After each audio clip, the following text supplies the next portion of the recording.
Hi students, అందరు ఎలా ఉన్నారు? నేను మీ విష్ణువర్ధన్, మీరు చూస్తున్నారు Vishnu smart info YouTube channel. Students, Telangana స్టేట్కి సంబంధించి మనకి గవర్నమెంట్ అలాగే ప్రైవేట్ ఏ కేటగిరీ ఎంబీబీఎస్ అలాగే బీడీఎస్ సీట్స్ ఏవైతే మనం ఫ్రీ ఎంబీబీఎస్ బీడీఎస్ సీట్స్ అనుకుంటామో, సో మీకు ఆ సీట్ కావాలి అనుకుంటే కౌన్సిలింగ్ రిజిస్ట్రేషన్ ప్రాసెస్కి సంబంధించి మనకి నోటిఫికేషన్ అయితే రిలీజ్ చేశారు. సో నేను ఈ రిజిస్ట్రేషన్కి సంబంధించి టోటల్ డీటెయిల్స్ ఈరోజు ఈ వీడియోలో డిస్కస్ చేస్తాను.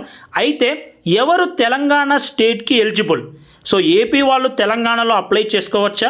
సో అలాగే తెలంగాణ వాళ్ళు కూడా సో తెలంగాణ లోకల్ అవ్వాలి అంటే లొకాలిటీ రూల్స్ ఏంటి అనేది కూడా ఈరోజు ఈ వీడియోలో డిస్కస్ చేస్తాను. ఎందుకంటే రూల్స్ అనేవి మొత్తం చేంజ్ అయిపోయాయి. సో మీరు ఈ వీడియోని చివరి వరకు చూడండి.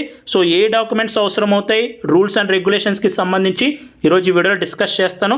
అండ్ ఎలా అప్లై చేసుకోవాలనే దానికి సపరేట్గా వీడియోస్ చేస్తాను. సో ఈరోజు ఈ వీడియోలో ఇంపార్టెంట్గా రూల్స్ అండ్ రెగ్యులేషన్స్, ఎవరు అప్లై చేసుకోవాలి, ఏ డాక్యుమెంట్స్ అవసరం అవుతాయి, ఎంత ఫీజు ఉంటుంది, లాస్ట్ డేట్, ఇలా మొత్తం అన్ని డీటెయిల్స్ ఈరోజు ఈ వీడియోలో డిస్కస్ చేస్తాను.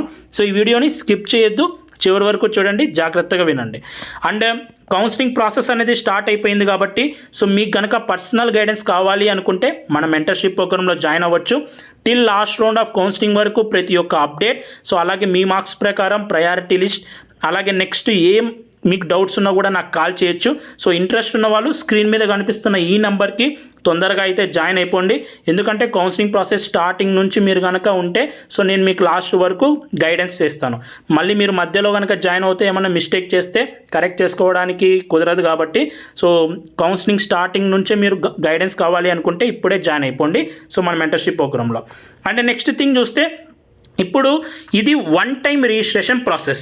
సో మీకు తెలంగాణలో ఎంబీబీఎస్ సీట్, ఓకేనా, అలాగే బీడీఎస్ సీట్ గవర్నమెంట్ కాలేజెస్లో కావాలి అనుకున్నా, లేకపోతే ప్రైవేట్ కాలేజెస్లో ఏ కేటగిరీ ఏవైతే మనం ఫ్రీ సీట్స్ అంటాం కదా, ఆ ఫ్రీ సీట్ కనుక మీకు కావాలి అనుకుంటే మీరు ఈ రిజిస్ట్రేషన్ అనేది చేసుకోవాలి.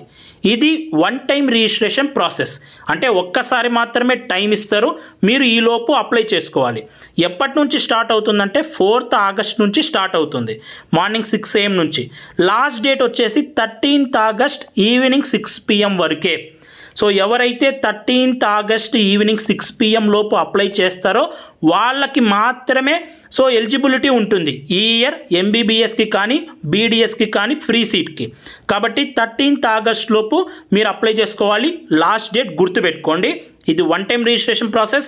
మీరు 13th ఆగస్ట్ లోపు కనుక రిజిస్ట్రేషన్ చేసుకోకపోతే మీకు తర్వాత మళ్ళీ ఛాన్స్ ఇవ్వరు, ఇంకా మీరు ఈ year free MBBS BDS seat రానట్టే, ఓకేనా. కాబట్టి లాస్ట్ డేట్ వెరీ ఇంపార్టెంట్. మీ ఫ్రెండ్స్కి కూడా ఇన్ఫర్మేషన్ని షేర్ చేయండి, ఈ వీడియో షేర్ చేయండి. సో అలాగే మీకు ఏం డౌట్స్ ఉన్నా కూడా ఈ కౌన్సిలింగ్ ప్రాసెస్కి సంబంధించి కానీ అప్లికేషన్స్కి సంబంధించి కానీ సో యూనివర్సిటీ వాళ్ళ హెల్ప్ లైన్ నెంబర్స్ ఇచ్చారు. సో మీరు దీన్ని యూటిలైజ్ చేసుకోండి. సో ఓకేనా, స్క్రీన్ షాట్ తీసుకోండి కావాలంటే. ఇప్పుడు వచ్చిన ఈ నోటిఫికేషన్ వచ్చేసి కేవలం గవర్నమెంట్ అలాగే ప్రైవేట్ ఏ కేటగిరీకి మాత్రమే. సో ఎవరైతే బి కేటగిరీకి అలాగే సి కేటగిరీ కోసం చూస్తుంటారో సో వీళ్ళకి మళ్ళీ సపరేట్గా ఇంకో నోటిఫికేషన్ ఇస్తారు. సో మీరు దానికి అప్లై చేసుకోవాలి. సో ఇప్పుడు కేవలం గవర్నమెంట్ అలాగే ప్రైవేట్ ఏ కేటగిరీకి మాత్రమే.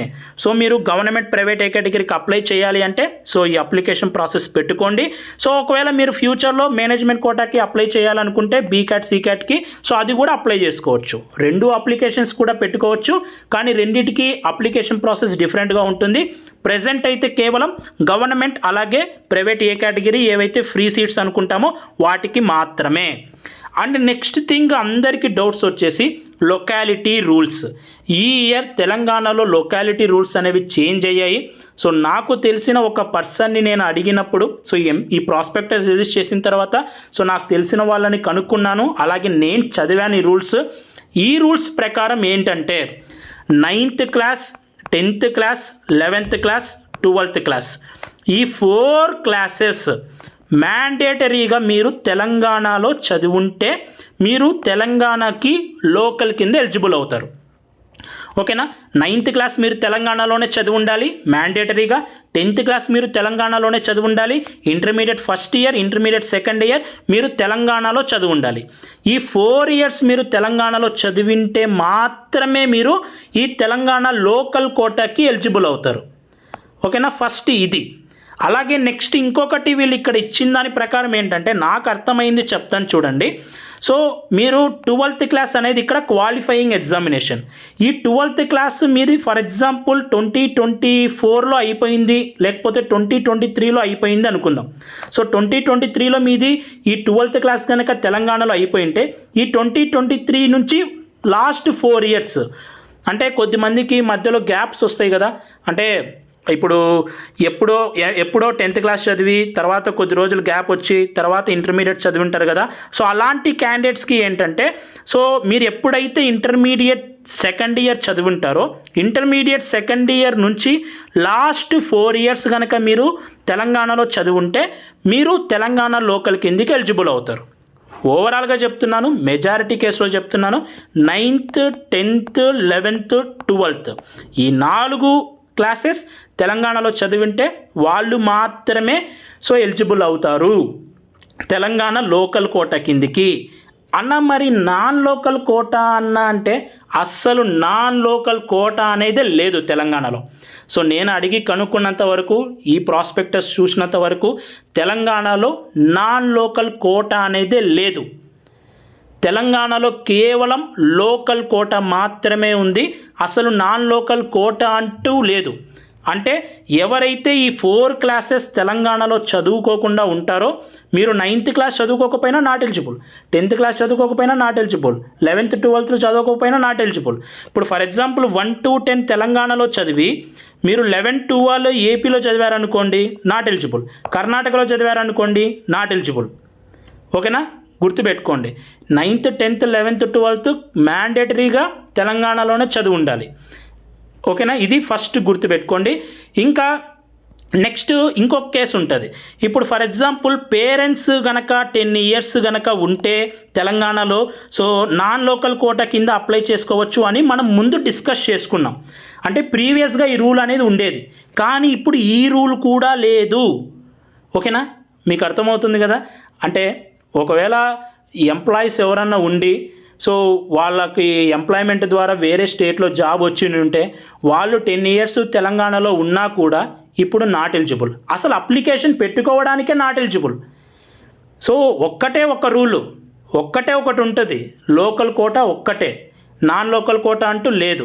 9th 10th 11th 12th ఈ 4 years మీరు మ్యాండేటరీగా తెలంగాణలో చదివుంటే ఈ అప్లికేషన్కి పెట్టుకోండి.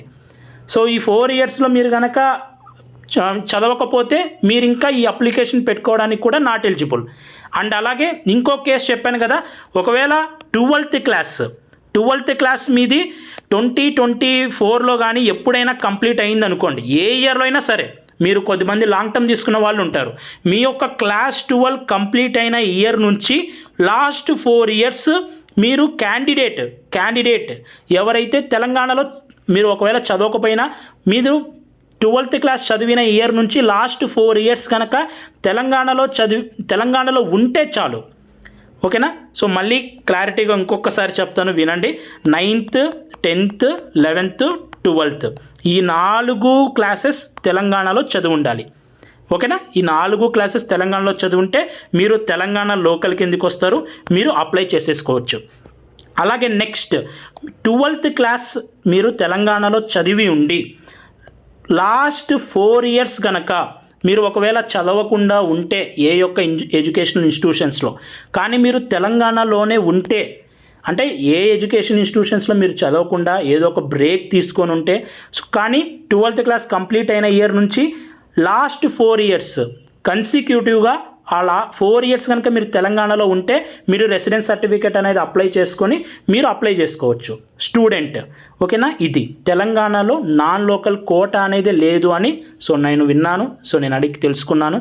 సో ఇంకా దీంట్లో ఏమైనా చేంజెస్ ఉంటే నేను మళ్ళీ మీకు సపరేట్గా వీడియోస్ చేస్తాను. ఓకేనా, సో ప్రజెంట్ నా వరకు ఉన్న ఇన్ఫర్మేషన్ వచ్చేసి ఇది. ఇందులో ఏమన్నా తప్పులు ఉన్నా కూడా, ఇందులో ఏమన్నా ఇంకా చేంజెస్ ఉన్నా కూడా నేను మళ్ళీ సపరేట్గా వీడియో చేస్తాను. సో మీరు మన ఛానల్కి అప్డేట్లు అయితే ఉండండి. సో ఈ రూల్స్ అనేవి ఇప్పుడే చేంజ్ అయ్యాయి కాబట్టి సో ఇది ప్రజెంట్ నేను చెప్పింది ఆల్మోస్ట్ రైట్. నేను ఎందుకంటే అథెంటిక్ పర్సన్స్ని కనుక్కొనే ఈ ఇన్ఫర్మేషన్ అయితే ఇస్తున్నాను. తెలంగాణలో నాన్ లోకల్ కోటా అనేది లేదు. ఎవడైతే తెలంగాణలో చదువుకుని ఉంటాడో student 9th 10th 11th 12th లేకపోతే 12th క్లాస్ నుంచి లాస్ట్ 4 years తెలంగాణలో ఉంటారో వాళ్ళు మాత్రమే తెలంగాణ అప్లికేషన్ పెట్టుకోవడానికి ఎలిజిబుల్. ఎవరైతే ఏపీలో చదివింటారో ఇంటర్మీడియట్ వాళ్ళు నాట్ ఎలిజిబుల్, కర్ణాటకలో చదివిన వాళ్ళు నాట్ ఎలిజిబుల్. సో వేరే ఏ స్టేట్లో మీరు ఇంటర్మీడియట్ చదివింటే ఇంకా అసలు తెలంగాణకి అప్లై చేసుకోవాల్సిన అవసరమే లేదు. ఓకేనా?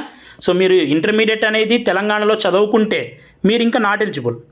ఓకేనా? తెలంగాణకి అప్లై చేసుకోవడానికి మీరు ఇంకా నాట్ ఎలిజిబుల్. సో ఓకేనా? ఇప్పుడు ఏపీ వాళ్ళు ఎవరైతే లోకల్ ఉంటారో మీరు తెలంగాణకి ఇంకా అప్లికేషన్ పెట్టుకోవాల్సిన అవసరం లేదు, అసలు నాట్ ఎలిజిబుల్ కూడా. అలాగే 1 to 10th మీరు తెలంగాణలో చదివి సో ఓకేనా, సో మీరు ఇంటర్మీడియట్ వేరే దగ్గర చదువుకున్నా కూడా మీరు కూడా నాట్ ఎలిజిబుల్. అలాగే ఎవరైనా 1 to 8 ఏపీలో చదువుకొని 9th 10th తెలంగాణలో చదువుకొని మళ్ళీ వేరే దాని దగ్గర చదువుకుంటే అది కూడా not eligible. 9th 10th 11th 12th mandatory. ఇది ఎందుకు ఇన్నిసార్లు రిపీట్ చేస్తున్నానంటే ఇది ది మోస్ట్ ఇంపార్టెంట్ ఫ్యాక్టర్ ఇక్కడ. సో వాళ్ళు మాత్రమే ఎలిజిబుల్ అవుతారు, రూల్స్ చేంజ్ అయ్యాయి కాబట్టి, అండ్ మోస్ట్ ఇంపార్టెంట్ రూల్స్ కాబట్టి ఇది చెప్తున్నాను. సో ఇప్పుడు ఇంకా చూడండి, ఏపీ లోకల్ వాళ్ళు దీనికి అప్లికేషన్ చేసుకోవాల్సిన అవసరం లేదు. ఇంటర్మీడియట్ తెలంగాణలో చదువుకోని వాళ్ళు సో ఇది అప్లై చేసుకోవాల్సిన అవసరమే లేదు. ఓకేనా? సో దీంట్లో ఏమైనా మిస్టేక్స్ ఉంటే నేను మళ్ళీ సపరేట్ వీడియో అయితే వేస్తాను. అండ్ అలాగే నెక్స్ట్ ఈడబ్ల్యూఎస్ కోటా. ఈడబ్ల్యూఎస్ కేటగిరీకి సంబంధించి మనకి అన్ని మెడికల్ కాలేజెస్కి ఈడబ్ల్యూఎస్ ఇస్తారు అని న్యూస్ వచ్చింది, కానీ అది న్యూస్ తప్పు. సో ఇప్పుడు ఏంటంటే కేవలం 7 గవర్నమెంట్ మెడికల్ కాలేజెస్కి ఒక గవర్నమెంట్ డెంటల్ కాలేజెస్లో మాత్రమే ఈడబ్ల్యూఎస్ అనేది ఉంటుంది. లాస్ట్ ఇయర్ ఎలా అయితే కేవలం 7 గవర్నమెంట్ మెడికల్ కాలేజ్లో ఈడబ్ల్యూఎస్ ఉందో అవి మాత్రమే ఈ ఇయర్ కూడా ఉంటాయి. సో కాబట్టి ఓపెన్ కేటగిరీ వాళ్ళు భయపడాల్సిన అవసరం లేదు. సో లాస్ట్ ఇయర్ ఎలా అయితే ఉందో రూల్స్ ఈడబ్ల్యూఎస్ ఈ ఇయర్ కూడా అలానే ఉంది. సో ఈడబ్ల్యూఎస్ అనేది అన్ని కాలేజెస్కి ఇవ్వట్లేదు. ఓకేనా? 7 గవర్నమెంట్ మెడికల్ కాలేజ్కి మాత్రమే ఇస్తున్నారు. అండ్ నెక్స్ట్ థింగ్, సో మీరు ఈ వెబ్సైట్లో ఈ అప్లికేషన్ అనేది పెట్టుకోవాలి, tsmedadm.tschh.in. అలాగే మీరు ఈ వెబ్సైట్కి టచ్లో ఉండండి, knruhs.telangana.gov.in. ఏ వెబ్సైట్ మీకు ఫ్యూచర్లో నోటిఫికేషన్ వచ్చినా కూడా ఈ వెబ్సైట్లోనే ఉంటుంది. సో ఈ వెబ్సైట్కి మీరు టచ్లో ఉండండి, సో మీరు కౌన్సిలింగ్ చేసుకోవచ్చు. అండ్ నెక్స్ట్ ఏ డాక్యుమెంట్స్ కావాలి? Rank card mandatory. So 10th class certificate ఉంటే సరిపోతుంది, లేకపోతే birth certificate. Next intermediate certificate. So long memo కావాలి అని ఇచ్చారు ఇక్కడ. And 9th 10th 11th 12th. So చూసారు కదా, 6th నుంచి 12th వరకు ఇప్పుడు అవసరం లేదండి. కేవలం 9th 10th 11th 12th study certificates ఉంటే చాలు, ఎందుకంటే రూల్స్ అనేవి చేంజ్ అయ్యాయి కాబట్టి. అండ్ ఇది అండ్ ట్రాన్స్ఫర్ సర్టిఫికేట్ మీ దగ్గర ఉంటే పెట్టుకోవచ్చు, మ్యాండేటరీ కాదు. And latest caste certificate. So caste certificate అనేది లాస్ట్ 4 years ఉన్నా కూడా సరిపోతుంది. And next minority certificate. Minority వాళ్ళకి ఈడబ్ల్యూఎస్ అనేది చెప్పాను కదా, ఈ ఇయర్లో ఏప్రిల్ తర్వాత మీరు తీసుకునింటే సో మీరు ఈడబ్ల్యూఎస్ అనేది ఎలిజిబుల్, మీరు అప్లై పెట్టుకోవచ్చు. అండ్ ఇన్కమ్ సర్టిఫికేట్ మీ దగ్గర ఉంటే పెట్టుకోండి, పెట్టుకోకపోయినా ఏమవ్వదు. అండ్ స్పెషల్ కోటా వాళ్ళకి ఇది. అండ్ రెసిడెన్స్ సర్టిఫికేట్ చెప్పాను కదా, 12th క్లాస్ నుంచి లాస్ట్ 4 years కనుక మీరు ఎక్కడా చదవకుండా ఉండి సో ఏదైనా డ్రాప్ తీసుకుని ఉంటే కానీ మీరు తెలంగాణలోనే నివసిస్తుంటే సో అలాంటి వాళ్ళు రెసిడెన్స్ సర్టిఫికేట్ అనేది పెట్టుకోవాలి. And next Aadhaar card, me passport size photo ఇది. సో ఇవి పీడిఎఫ్ చేసుకొని ఈ సైజులో అయితే పెట్టుకొని రెడీగా ఉండండి, లేకపోతే ఇంటర్నెట్ సెంటర్లో పెట్టుకోండి.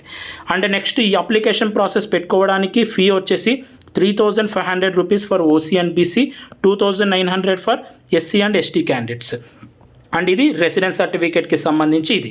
సో ఈ టైప్ ఆఫ్ క్యాండిడేట్స్ చాలా తక్కువ మంది ఉంటారు. సో ఎనీవే ఇది. సో ఇందులో ఒక్కటి ఏంటంటే సో ఏపీలో నాన్ లోకల్ కోటా ఉంటుంది, కానీ తెలంగాణలో నాన్ లోకల్ కోటానే లేదు. ఒకవేళ ఎవరైనా ఎంప్లాయ్మెంట్ కోసం అదర్ స్టేట్స్కి వెళ్ళింటే సో వాళ్ళకన్నా కనీసం నాన్ లోకల్ కోటాకి వాళ్ళు తెలంగాణలోనే పుట్టి పెరిగింటారు కాబట్టి సో జీవనాధార కోసం వేరే స్టేట్స్కి వెళ్ళి అక్కడ ఎంప్లాయ్మెంట్ చేసుకుంటే సో అలాంటి వాళ్ళకి ముందు నాన్ లోకల్ కోటా కింద అన్న సీట్ ఇచ్చేవాళ్ళు. కానీ ఇయర్ అది కూడా లేదు, అసలు నాన్ లోకల్ కోటానే లేదు. ఇది. సో కాబట్టి ఎవరైతే 9th 10th 11th 12th తెలంగాణలోనే చదివింటే సో మీరు అప్లికేషన్ ప్రాసెస్ అనేది పెట్టుకోవచ్చు. సో ఇంకా ఏమైనా చేంజెస్ ఉంటే నేను మళ్ళీ సపరేట్గా వీడియోస్ చేస్తాను. సో ఇప్పుడు నేను చెప్పింది ఆల్మోస్ట్ నిజమే. ఏమన్నా ఎర్రర్స్ ఉంటే సో మనుషులు అన్నాక ఎర్రర్స్ సహజమే కాబట్టి మళ్ళీ సపరేట్గా వీడియోస్ చేస్తాను. సో మన ఛానల్కి సో మీరు టచ్లో అయితే ఉండండి. సో ఇది లేటెస్ట్గా వచ్చిన అప్డేట్. సో ఈ వీడియో మీ అందరూ నచ్చింది అనుకుంటున్నాను. ఈ వీడియో నచ్చితే లైక్ చేయండి. సో మీరు ఎవరైనా మెంటర్షిప్ ప్రోగ్రామ్లో జాయిన్ అవ్వాలనుకుంటే సో మనం గ్రూప్లో మన మెంటర్షిప్ ప్రోగ్రామ్లో జాయిన్ అవ్వచ్చు. Thank you so much for watching. Have a great day.